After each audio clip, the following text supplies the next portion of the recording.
Saudara-saudari terkasih, jumpa lagi bersama saya, Frater Ponsi, dalam edisi Verbum Domini 25 Januari 2022. Inilah Injil Suci menurut Markus. Sekali peristiwa, Yesus yang bangkit dari antara orang mati menampakkan diri kepada ke-11 murid dan berkata kepada mereka, "Pergilah ke seluruh dunia, beritakanlah Injil kepada segala makhluk. Siapa yang percaya dan dibaptis akan diselamatkan, tetapi siapa yang tidak percaya akan dihukum. Tanda-tanda ini akan menyertai orang-orang yang percaya. Mereka akan mengusir setan-setan demi namaku. Mereka akan berbicara dalam bahasa-bahasa baru bagi mereka. Mereka akan memegang ular, dan sekalipun minum racun maut, mereka tidak akan mendapat celaka. Mereka akan meletakkan tangannya atas orang sakit, dan orang itu akan sembuh." Demikianlah sabda Tuhan. Terpujilah Kristus. Saudara-saudari yang terkasih, dalam Injil hari ini, Yesus memerintahkan para murid untuk pergi mewartakan Injil ke seluruh dunia. Perintah untuk pergi mewartakan Injil begitu penting dalam kisah ini. Penting karena ini merupakan kali kedua Yesus membentangkan perintah jenis serupa.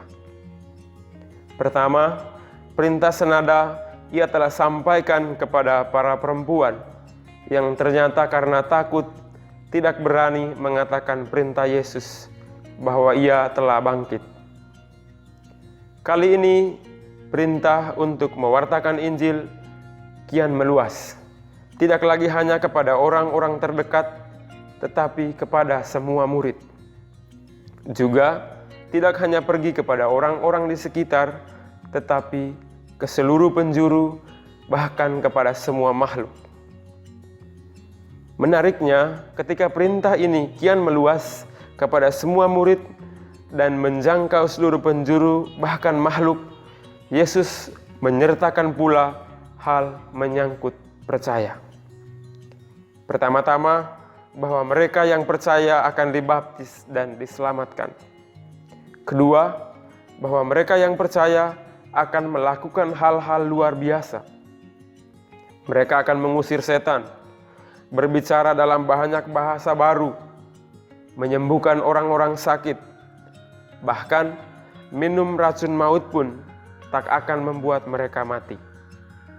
Pokoknya, mereka yang percaya akan melakukan banyak tanda ajaib nan besar.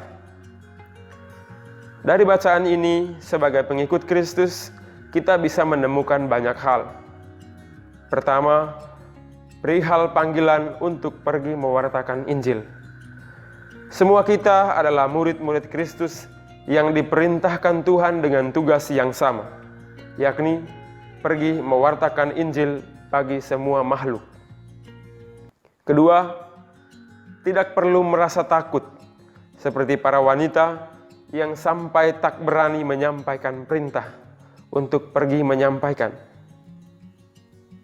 Kita harus percaya bahwa kita tidak akan menanggung maut sebab Tuhan senantiasa beserta kita.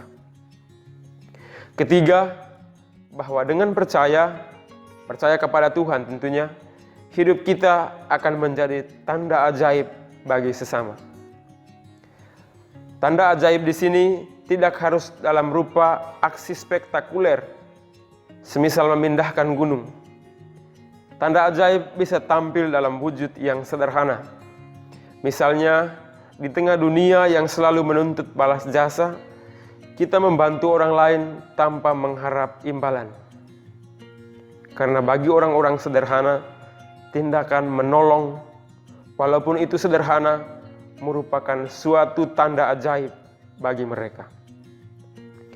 Justru dalam hal-hal seperti itulah kita sedang menjalankan perintah Tuhan untuk mewartakan Injil kepada semua makhluk.